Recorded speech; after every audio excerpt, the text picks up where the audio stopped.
Hey, Mark. Hey, Mike. Thank you all for being here today. I'm Mike Waters. I'm the elected district attorney for the 11th prosecutorial district, which includes Vance County. And I have called this press conference here today to discuss the use of force incident that occurred at Vance County Middle School last Thursday, and the video that was released, and with respect to that, the charging decision of this office. This morning I had a chance to meet with the family of the Vance County Middle School student seen in the video, and just by way of some background information, late yesterday the State Bureau of Investigation completed its investigation, which was done at the request of Vance County Sheriff Curtis Brain. As you may already know, after the student was slammed down the hallway on Thursday, December 12th, the student reported this to school administrators, who notified the central office staff and requested the assistance of the sheriff. The sheriff responded, had an opportunity to review the video, and after seeing the video, called our office, as well as asked the State Bureau of Investigation to conduct an independent investigation into this matter. I want to go and let you know the student in the video was seen in the emergency room as a precaution and followed up yesterday with his primary care physician. At all times, his parents have provided him with appropriate medical care, and by the grace of God, he does not have any serious injuries. Despite the violent nature of this assault depicted in the video, the student did not suffer any fractured or broken bones or sustain any injuries that could be defined under North Carolina law as serious bodily injury. In considering the appropriate charges in this case, our office looked at the age of the student and the injuries sustained. He's under 12 years of age. As I stated before, he did not sustain any serious bodily injuries, any broken bones, broken teeth, fractures, or any concussion that has at this point been diagnosed. Therefore, under North Carolina law, the school resource officer in that video cannot be charged with a felony. I have consulted with the School of Government as well as other elected DAs with respect to these charges, and feel that the following charges are appropriate. Today, investigators with the State Bureau of Investigation will seek a warrant for the arrest of Warren Durham for assault on a child under 12, misdemeanor child abuse, and willful failure to discharge duties related to his employment with the Vance County Sheriff's Office, which was terminated. As a part of this investigation, we will be seeking to make sure that Mr. Durham does not ever serve as a law enforcement officer again here. Now, I must tell you at this time, Mr. Durham is presumed innocent unless and until proven guilty in a court of law. He deserves that presumption that we all are entitled to. I did have a chance to meet with the family this morning, along with the investigators from the State Bureau of Investigation and the Vance County Sheriff, Curtis Brain. I shared our findings with the family. I think they are disappointed and frustrated that this is not a felony case. However, this issue turns on the fact that this child was not more seriously injured, and had the child been more seriously injured, felony charges would be appropriate. I am thankful that in this case that the sheriff and the school system reported this matter promptly, and I appreciate the State Bureau of Investigation for putting its necessary resources to make sure that this matter was resolved quickly. And as of yesterday, when the last interviews have been concluded and we've had a chance to review notes from the primary physician, we were able to reach this decision and share it with you today. I can take some brief questions if you'd like, just two or three. Yes, sir? Do you know what led up to the altercation between the SROs? I don't know what led up to the altercation, and as the sheriff said last week, it's not relevant. I don't think that there's any justification for it. I don't see any justification at law. I don't think it'll be right for any issue as far as whether, you know, it's just not relevant to my determination as to whether that was an appropriate use of force. I don't think that has any kind of, any kind of training or anything like that would lead someone to act in that way with an 11-year-old. Mike, I know there's at least one other person who has made an allegation another parent that we spoke to yesterday. Are you looking at any other cases? I know that the sheriff was made aware of that, and after, I believe, at the news conference, and he has begun a preliminary investigation, and if we find that there's something more, then we will take appropriate steps. But at this point, I would just say that that matter is preliminary, and we have focused on this issue. After reviewing the video, was it pretty easy to come to a conclusion? Well, it's easy to come to, you've seen the video, it's easy to come to a conclusion that an assault occurred. I think that what we had to wait on was for this child to receive medical care, which he did, and I'm appreciative for his parents for making sure that that happened. His family obviously is very concerned about him, and I can imagine how difficult it is for them to be right now having seen that, and the attention that they've gotten, which is obviously very difficult for them to deal with, and to watch this again and again. I can't imagine what they're going through as parents. What's the penalty he faces if he's convicted? He faces, he is most likely, or he is has not gotten any prior convictions, and therefore the most that he could get would be 120 days in jail. Can you spell his name again? Can you spell his name? It's Warren Durham. Has he been taken into custody? I can't comment on that. Yes, ma'am. So basically, since this child was not injured badly, we aren't seeing any severe charges. So how do you explain that to parents, like that he's not going to be punished the way they feel is best because their child was injured bad enough? Well, I took an oath to seek the truth in this matter, and had the child had more severe injuries, we would be having a different discussion. But we don't have that in this case. And I am thankful and glad that this child was not more severely injured. So therefore, I understand they may be disappointed and frustrated. Certainly, it's agonizing to have gone through this as a parent, but that doesn't change the facts in this case, which is that he did not suffer any severe bodily injury as defined in North Carolina law.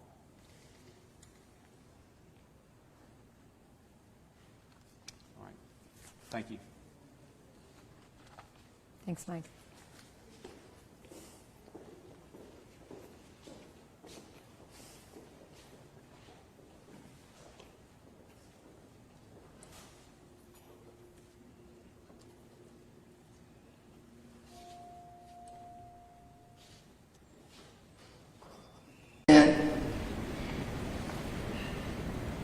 Broken, I'm hurt, I'm concerned. I cannot change the law, it's on the law book, but I will make it my business to be in Raleigh on next week to find out how in the world could a law in the book like this, the way my grandson was treated. I still stand today, and I forgive this man for hurting my grandson.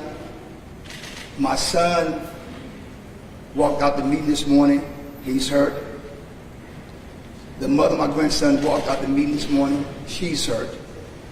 I am not happy about the misdemeanor charges. We wanted it to be felony charges, but as the DA just said, they went by the law book and they went by the guideline. I'm grateful for what Sheriff Curtis Brain did. I'm grateful for the DA department, what they did, and I'm grateful for you all for keeping this story alive. My grandson said to me last night, "Granddaddy, what did I do to deserve this?" And I said to my grandson, "You ain't did anything." So I'm saying to Vance County school system, and I shared with Sheriff Brain in the private meeting, this is not the end of this story. This is just the beginning of this story. Some of you all asked me on yesterday about our attorney. Our attorney will be in Vance County in the next couple of days in Greensboro, North Carolina, where I reside. Have a house here in Henderson, but I've been in Greensboro since '86. Just got the phone with the attorney in Greensboro. They will take up the case from here. I shared with my son and the mother, we're going to let the process take place. We wanted charges. We did not get the charges that we wanted, the felony charges, but the guy's being charged as we speak. And I say to you all, please keep this story alive, because this is not the only kid that's been assaulted by officers in the school system. It's all over the world. And I took our time last night to watch different videos of kids in school being assaulted by these officers. So I'm asking Sheriff Brain and I'm asking Dr. Jackson, they got to change procedures in the school system without our kids being attacked by these officers. I'll take any question you got right quick. Sir, are you concerned that other children could have been assaulted by this same officer? Because we spoke to a mother yesterday who said it had happened to her child. The mother reached out to me. Her child was alleged attack. We met with the mother on last night. If anybody knows me in Vance County, I always fight for justice. I stand for what's right. It could have been any other child that was attacking the school system, and I'll be doing the same thing, not just my grandson, but I do it all the time. The young lady said that she was attacked by the same officer. I did share with the DA, and I did share with Sheriff Brain. They need to do a thorough investigation on this young lady because she was injured. When she left going to school that morning, she was not injured. But later in the day, she was hurt. Between 11:14 and 11:21, she was injured. So I'm hoping that the DA, Sheriff Brain, and the school system do a thorough investigation of what this child said. She was severe hurt. She's wearing a sling around her arm right now. I heard the DA say that my grandson is not bodily injured. We had a CAT scan done last night. He had a bruise on the skull. He had a shoulder injury. And right now my grandson has had nightmares. Said to me this morning, I do not want to be around no cop. He did not say the word police officer. He said, I do not want to be around no cop. I shared with my grandson, and I'm going to teach my grandson that all police officers or sheriff deputies are not bad people. So I will not change my stand on my support for the law enforcement officers of this city because they have not done anything wrong. One bad apple don't spoil the whole sheriff department. So I would not teach my grandson to hate police officers. Did your grandson say why he was with that? We have asked the school system on numerous occasions, why was my grandson with this officer? Until this day, nobody shared anything with us. As I shared on yesterday, we had no idea my grandson was injured. My son got a call and said that your son been body slammed. Well, the school never contacted us. They took my grandson to a room. I think he laid down. He woke up hollering, screaming. He called his mother. His mother got on the phone and asked him what's going on. He said, Mama, I've been abused by a law enforcement officer. They took my grandson home. The assistant principal took my grandson home. Never called 911. They never even called the nurse, I guess the nurse in the school. They never called the nurse. So my son was transported by the assistant principal to his mother's house. When he got to the mother's house, the mother asked the principal, what happened to my child? His exact words was, it's under investigation. Never said that the officer had body slammed my grandson. On Friday afternoon, I called the school and I asked them, could they please tell me what happened to my grandson? And at that moment, when they found out it was Pastor John, my grandson, they began to say then, you need to call central office. You need to call central office. So I wound up calling central office. Still have not got the answer that I'm asking for. Late Friday afternoon, the superintendent of the school system called me, and we had a brief conversation.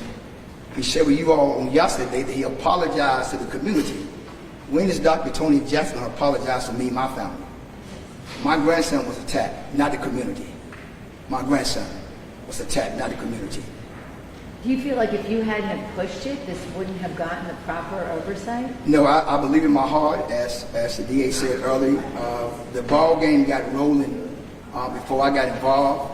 But I think right now that Sheriff Brain did a great job on this. Sheriff Brain called the SBI agent. They got involved. He did an awesome job before I got involved, because when I got involved, the tape was leaked out. And that's when I seen the tape, and my son called me. But Sheriff Brain, the DA, Waters, they did a great job. So they got the ball rolling before I got involved. But I'm grateful what have taken place so far. Not happy. I'm not going to tell the world I'm happy about a misdemeanor charge. I wanted the felony charge. And the bottom line is, you talked about the fact that he doesn't have these physical injuries that we know of yet. You're still looking into that. But the psychological, the emotional effect of this is something that you can't really even consider yet. I mean, it could be long lasting. Well, as again last night, the doctor said last night, after the CAT scan, they said if the head continue hurting, they will be the next there'll be an MRI. Y'all look neck sprain right now. The emotion's bad. He didn't sleep well last night, my son said. He kept waking up hollering, screaming. He's not going back to Vance County Middle School. He'll be homeschooled. We're trying to change him to another school. He will not go back to Vance County Middle School. Do you have anything you want to say to Officer Durham, or just hear what he would have to say about that situation? I say to Officer Durham today, what she did to my grandson was a disgrace to God. But me as a pastor, I forgive him. And I asked him, do you have kids? Well, he want me to body slam his child the way he body slammed my grandson. So I'm not going to hold no grudge against Officer Durham. I don't know him. But as a pastor and a man of God, I must forgive him for what he have done to my grandson. And I will not allow the community to be divided because of what have happened right now. I ask the community to stay together, continue working together, and trying to make changes in Raleigh and on the law book. I asked you earlier, are you going to pursue a lawsuit? Is your answer still? I say again right now, my attorneys in Greensboro, they handling all that right now. I don't know what the next step going to be. We cannot discuss that. It is said I can discuss about my grandson and you all, but the next step's in the hands of my attorney in Greensboro, North Carolina. It's in our hands right now. I know you said you must forgive him. Yes. I guess my question would be, you say you must forgive him, but kind of, where's your emotions? Well, I said this, sir. If Jesus Christ forgave me for all my sins, I must forgive this man what he did to my grandson. There's no way in the world I cannot forgive him. As a grandfather, am I hurt? Yes. Am I mad? Yes. Am I disappointed? Yes, because we're sending my grandson to school to be protected. Had no idea no law enforcement officer would be the one that hurt my grandson. But I am disappointed. I am hurt. But I must forgive him. I think somebody asked me yesterday, if I see him, what would I do? Nothing. Right in the law, have made a decision. I got to stand by the law they made. They're going to charge me with misdemeanor charges. I can't change that. We want the felony. It's nothing I can change from the law book. So I'm not going to walk around mad. My goal is to get to Raleigh and talk to folks in Raleigh about changing this law. They got to be changed. Because right now, if it don't be changed, the school resource officer going to think they can go to school, attack another child, and get a misdemeanor charge. Because that's going to happen. I think the DA said that this guy, we discussed in our meeting this morning, that this guy would never ever be in law enforcement again. So I'm grateful for that right there, that he'll never ever wear another badge and be to attack another child. Any other questions? And your name again, sir, is? Pastor John Miles, J-O-H-N? H-N-M-I-L-E-S. Okay. Yes, sir. You're a pastor where? Risen Faith Outreach Ministry. Yes, sir. Thank you, Pastor, Thank for you your all. time. God bless you all. Appreciate it. Thank you.